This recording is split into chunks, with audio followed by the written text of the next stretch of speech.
Brilliant. Okay, I can see what's happening now with Twitter. They're saying I need to upgrade to a premier grade. So anyway, I'm on LinkedIn this evening, and hold on a second. Is that ready to go? No, it's not. So let's just remove that for a moment. Okay, remove. Yeah. Oh. Okay, we're off this evening. Welcome to another Tuesday evening. Learn to unlearn to learn anew. The whole thing around learning new things is incredibly important. We learn things as we grow, and then they're becoming effective, and then we have to learn new things. So tonight we'll be looking at: do you know how to support someone who may be experiencing moral injury? We're still looking at, thank you, good evening, Sonny. We're still looking at moral injury. And we had some problems with it with YouTube last week. Looking at moral injury. And so the idea is, for those who may be new, welcome. If you're watching live, welcome. If you're watching on YouTube and LinkedIn this evening, unfortunately, I've just clocked with X or Twitter. I need to upgrade, so I shall do that for next week. Facebook, still having problems with, but I'm live at the moment if you're on Facebook, so you should be able to pick it up. If you can, just let me know. I'll be able to pick up a comment at some point. But yeah, just let me know. Yeah, so supporting someone who may be experiencing moral injury. There's loads of topics, and I just want to say a huge thank you for individuals who have been contacting me in terms of their experiences. Some of the stuff I'm hearing is really, really sad, that people go to work, want to make a good contribution, and fall foul of the system and bureaucracy that's there, and given a really difficult time. So thank you. So my name is Delroy Hall, trained psychotherapist, lecturer and trainer. And if you've been following me for some time, you'll know that normally I spend 3 or 4 weeks on a topic, then I move on to something else. But this now is coming up to 5 months, and there is just loads of stuff around moral injury. I want to do a series of sessions on moral injury and the church, or moral injury and religion. Really important stuff. So we were looking at moral injury. So how do you support somebody who you may suspect is experiencing moral injury? Either a work colleague or a friend, as they are talking to you. You kind of get the sense that there's something's going on here more than just not playing ball or not meeting a certain criteria. Something has happened, and there's an attack from the workforce on this particular individual. So it could be, of course, you suspect somebody is experiencing moral injury, and one of the things you can do, instead of watching or bury your head in the sand, what can you do? But I want to share a poem with you. I'll just read it, by Martin Niemöller. He was a German U-boat captain, and this is what he said. And obviously, to support somebody, you have to weigh up the pros and cons, because it can be quite difficult. And I'll share a little bit about that in a bit. But this is what Martin Niemöller said. He was able to survive the Second World War. And this is what he said about ignoring things. And some of you may be aware of this, but I'll read it anyway, and I'll be taking my eye off the screen a little bit. First, they came for the communists, and I did not speak out because I was not a communist. And then they came for the socialists, and I did not speak out because I was not a socialist. And then they came for the trade unionists, and I did not speak out because I wasn't a trade unionist. Then they came for the Jews, and I did not speak out because I was not a Jew. And then they came for me, and there was no one else left to speak out for me. So sometimes we have to be very mindful the wars in which we battle with. We can't ignore everything and keep our head down. At some point, we do have to say something that's of value. So let me offer a definition for those of you who may be here for the first time. Welcome. Moral injury refers to the psychological, social, and spiritual impact of events involving betrayal or transgression of one's own deeply held moral beliefs and values occurring in high-stakes situations. Moral injury is not considered a mental illness or a disorder in itself, but it can lead to anxiety and depression if it's not attended to. So the whole thing about moral injury essentially is this: the foundations of our lives, the morals and values, have been significantly disrupted, and our lives are turned upside down. We may look okay, but internally there's huge turmoil that's taking place inside our lives. And certainly I've met individuals who've experienced moral injury, and to say they're in a mess is an understatement. This is not just they did something wrong and they had one or two disciplinaries and then they're out. This is something that's caught them off guard, and the way they've been treated, it really has disrupted their lives. Certainly if you're on YouTube or LinkedIn, please, if you want to ask a question or add a comment that's relevant to what we're looking at this evening, and I'll do my best to answer. If of course we run out of time, please email me. I'll just put my banner in there now. Email or send a message through my website and I will email you. I'll certainly email if I see it, but obviously if I can't see it, I can't respond. So some of the initial responses can be, you notice that somebody who was once vibrant at their workplace has kind of cooled off a bit, lost energy, gusto for the work. And of course, there may be things happening in their personal lives, but you kind of get a sense that there's more than what might be meeting the eye. So you kind of checked in with them to a point, everything's okay at home. You even perhaps witnessed some things. You notice there's been a steady attack on their personhood over the last few weeks, and it's beginning to get to them. You may ask to offer some help, but maybe initially they may be resistant. And sometimes people are resistant because they know there's some stuff going on and they don't want you to be tarred with the same brush. So they kind of keep their distance from you.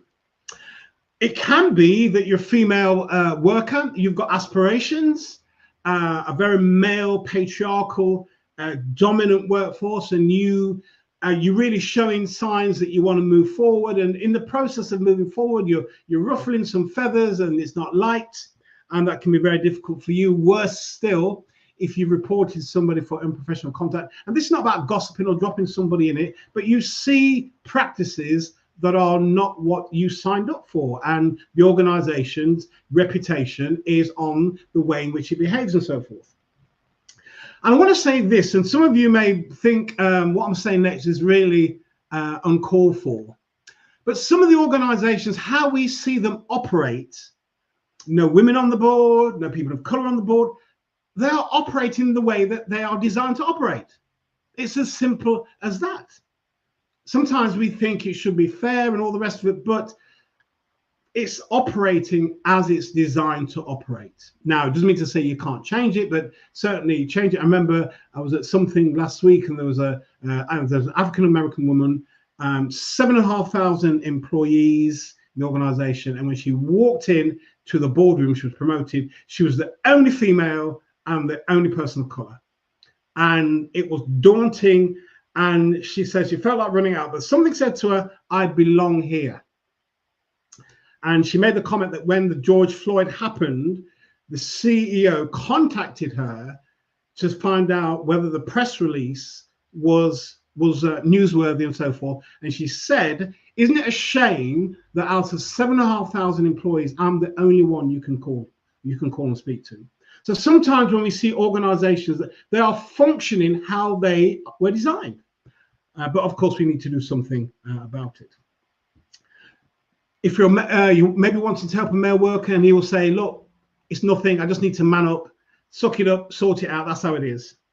And maybe somebody part of a marginalized group, they may say to you, you know what, this is just how it is. So, you know, your help is not really kind of warranted because that's just how it is. One of the things I've learned, you know, about being a psychotherapist, that when we see people behaving in a particular way, the behavior symbolizes something else that's going on. And sometimes what we do, we get caught up with behavior. And I think one of the worst areas this happens is with children.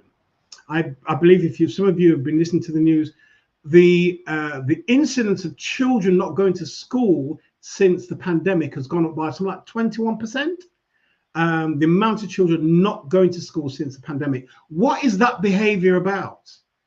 It's fine penalizing the parents, but what's going on for the children while they don't want to go to school? In fact, I think it's even worse with universities, students not going into lectures and staying at home. And I think, even though this matter tonight is not about the pandemic, I'm convinced we have not fully worked through all the consequences of the pandemic. People are still struggling at one level or another. And before we can even breathe to sigh some relief, we then had the cost of living crisis and things have become really tight. So even before we can recover from one, we're in another crisis and it's making major difficulties for us.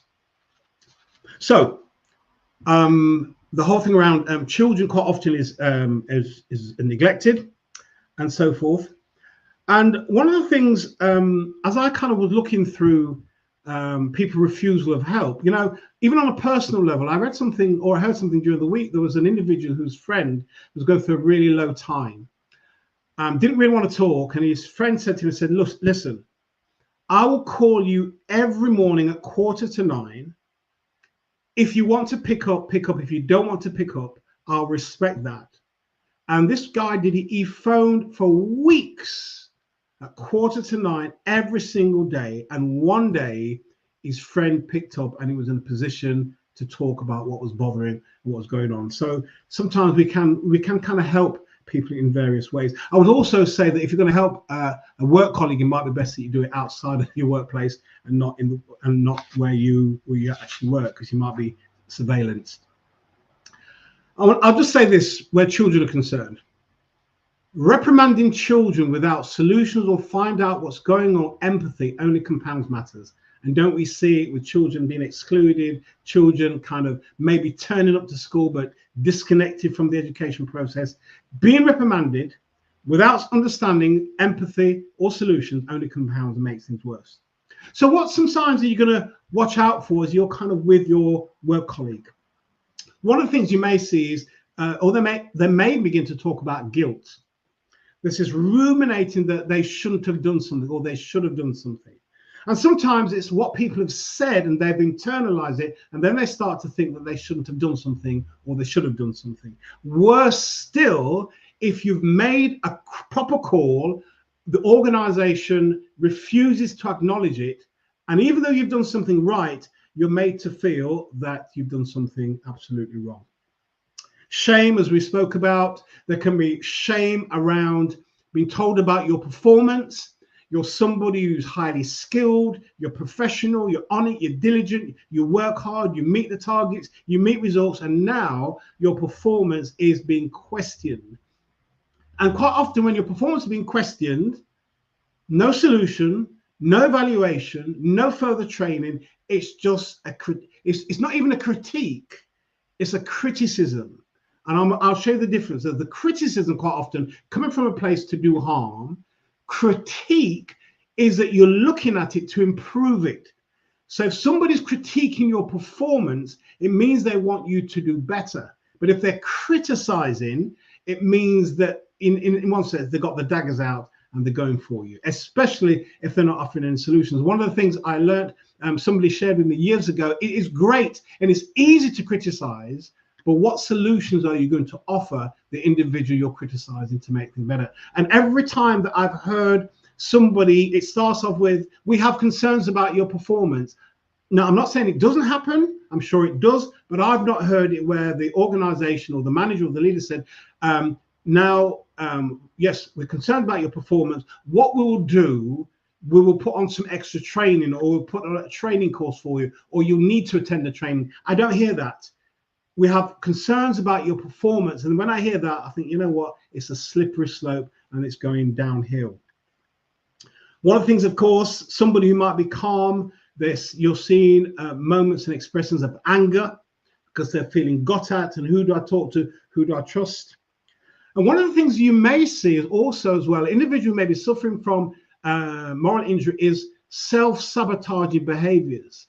so they don't ask for help. They struggle on their own. They were once an invaluable, instrumental part of the team, and now they're kind of backed off. And now you're hearing lots of criticism about the team, about the organization, so forth. These are just kind of little telltale signs that something is happening to your work colleague, almost as though, if you're not careful, they're on a self-destruct mode.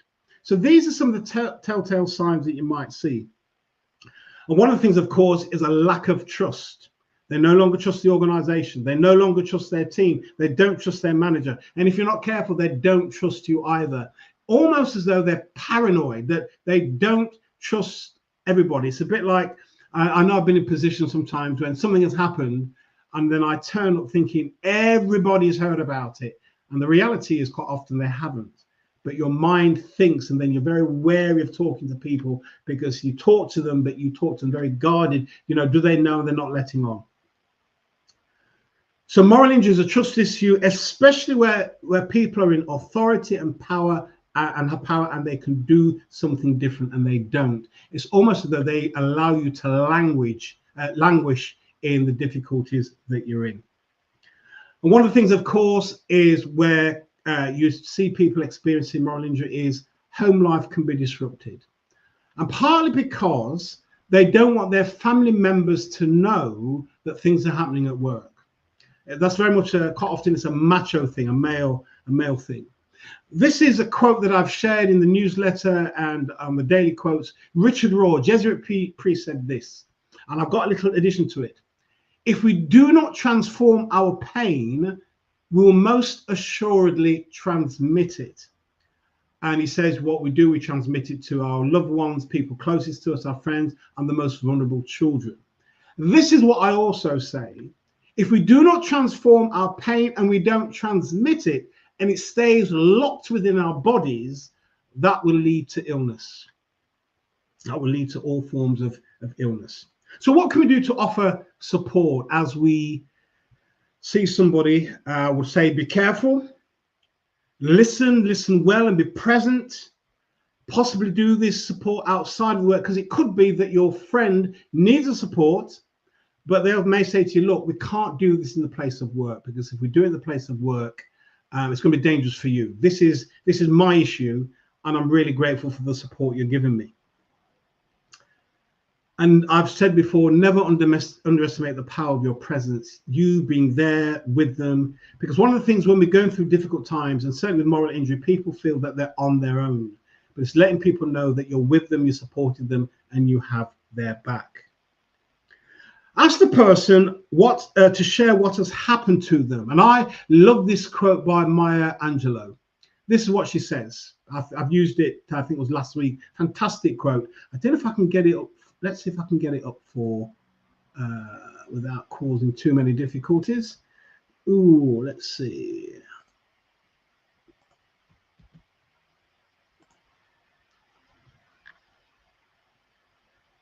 There is no greater agony than bearing an untold story inside you. Let's see if I can get this here as well. Can I put this here? Ooh, let's see. And let's see what happens if anybody can see it. Okay. There is no greater agony than bearing an untold story inside of you. One of the ways of moving forward, one of the ways of recovery is telling your story. What has happened? What has happened to me? And it's telling the story in all its gory details. I was saying that, of course, with the NDA, you're kind of sworn to secrecy. And one of the places in which you can tell your story is if you go and see a counselor or a psychotherapist, because the only thing they have to report is if you're going to do anything that's criminal or it's abuse or you're going to bump somebody off. But the information that is shared is confidential. So seeing a therapist, a psychotherapist, a psychologist is a space in which you can talk to release your story, because then they're under no obligation to share the information. So really important to be able to tell your story. Being objective as best as you can, to say to the individual, is there something, as you look at what's happening, what can you control, what can't you control? And the things that you can control, can you do some work on that? what people may be scheming and planning. You have no control over that, other than maybe guarding yourself. I remember talking, I think some of you were there last week when I spoke about individuals keeping a log, an email, and I remember talking to somebody a few days later, and one of the places where they were, the manager did not want people sending emails.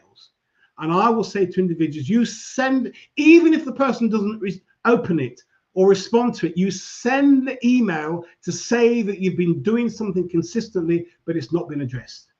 Look after yourself, cover yourself as best as you can. One of the things I say to individuals, this is really important, when people really feel got at in terms of moral injury, remember, everything is disrupted. Let them know that they have value, they have skills, they have expertise. And even though the work environment may have decimated them, they still have something great to offer. I recall a few years ago, a friend of mine in a very, very senior position. I shan't go into all the details because I'm not too sure who's listening, but something happened. He used to say to me, Delroy, I've got this manager and she just doesn't like me. And the next thing I knew, something had happened, not between him and her, but she found something, and he was suspended. And I remember we met up quite often for lunch, and I recall just saying to him one day, I said, listen, I says, your workplace may have suspended you and they may have a view about you, but do not lose sight of the vision for your life. I remember saying that to him, and it was quite a few weeks later, I think possibly months later, when he was reinstated, and he said to me, do you remember the time that you said that? I said, yes, I do. He says, you had no idea how low I felt. And he said, but that gave me some hope. There's been some times in his life that he's been on the edge, he's had suicidal thoughts, and that was one of them. But he said, what I said to him gave him some hope. And I've put in the newsletter, I got emotional, I started crying. He doesn't do tears, and he was in tears as well. And it's a rare sight to see two Caribbean men in their 50s shedding tears. Rare, but I was so moved by the story, and we were just two human beings who I guess in that moment he was still alive, and I was grateful that I shared some things. So don't underestimate some of the things you may be saying, and you might not say much because you have to do a lot of listening, but don't underestimate some of the input you can be making into a person's life. Is really, really important. Suspension was over, as I said before. So one of the things I would say to all of us is that when we have things happen in our lives, and certainly with moral injury, because this is about belief, it's values, it's moral, how our whole foundation has been shaken, it's been rocked, it's been disrupted, whatever adjective you want to use, it's not as it was.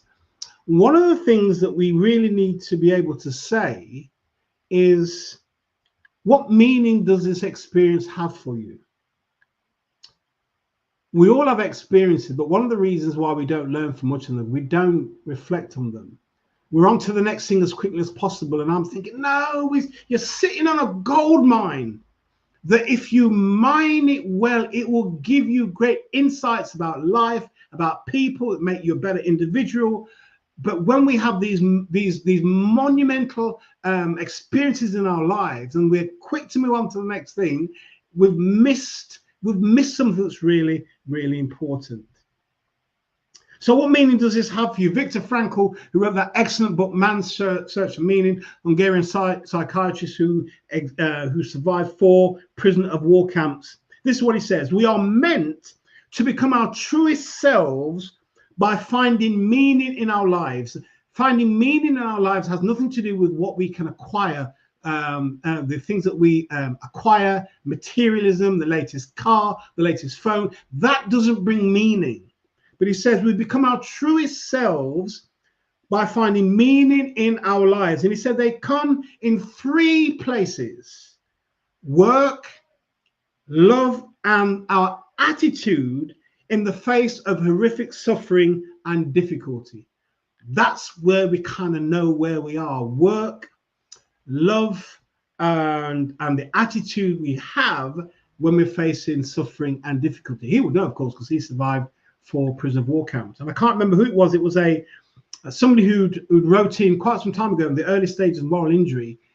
And he just wondered whether moral injury was something that happened to us that causes us to be, it awakens us, because quite often we end up leaving the organization. It awakens us to the point whereby it kind of puts us on the path we should be on.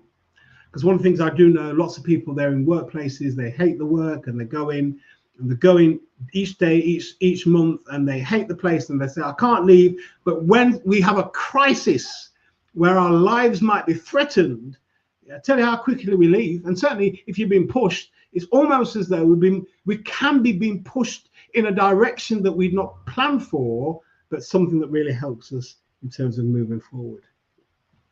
And meaning is unique to each individual. It cannot be given, it must be discovered. One of the things that we want quite often is a pat answer. We want platitudes, cliches. We want a model that fits so we don't have to adjust too much. We want an easy answer. We want something that's quick. We want something that's now. We want something that's instant. But no, meaning is unique to each individual. It cannot be given. It must be discovered. That's meaning. It's unique to every single individual. And nobody can tell you when you've gone through an experience what meaning you should get from it. Nobody can tell you that at all. Concluding thoughts.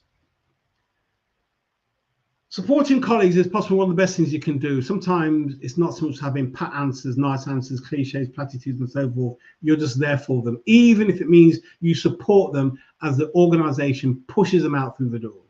You're with them and you still keep in contact with them after they've left, because I can tell you now, moral injury, they won't be recovering from it in a week or two. Your support will be needed for many months. Somebody wrote to me a little while ago that 3.5 years after moral injury, she's able to face the workforce again. 3.5 years. Such was the devastation of moral injury on her life. A thought from the Stoics. When you're fully present, you can hear the whispers of your soul. But this is what I've added. I would add, when you're fully present, you not only hear the whispers of your soul, but the whispers of the other person's soul too. So as we listen intently, and we're listening to a person who we're helping, we hear the whispers in our own soul, but also we hear the whispers in their soul too. So hopefully these have been helpful. This is just really kind of basic. If you want more information, please, let me just say, book a call. You've got my email, you've got my website address. It doesn't have no way a long, elongated counseling contract. Just book a call and let's have a conversation. Let's see what happens. Right, so I wish you well. Don't know what. So hopefully by next week I shall be back with oh, good Lord, Dr. Erica. Well, thank you very much indeed. Didn't know you're on. Thank you for taking the time. Also, I'll say to folks, if you found it helpful, folks are struggling with some stuff and it can be used, share it on. That's what I'm really interested in. Share it on. So thank you very much indeed. So we're here next Tuesday. In fact, there's some amazing topics about moral injury. I've got a funny feeling that I'll be doing this come Christmas time. It is so vast. Just want to say good night. Enjoy the rest of your Tuesday, and the weather is nice actually at the moment, and enjoy the rest of your week. And I'll see you next Tuesday at 7 o'clock for more sessions on Learn to Learn Anew. Go well. Speak to you soon. Take care. All the best on YouTube and LinkedIn, and even on Facebook if you're watching and we've not been able to make any comments. Take care and all the best. Bye-bye.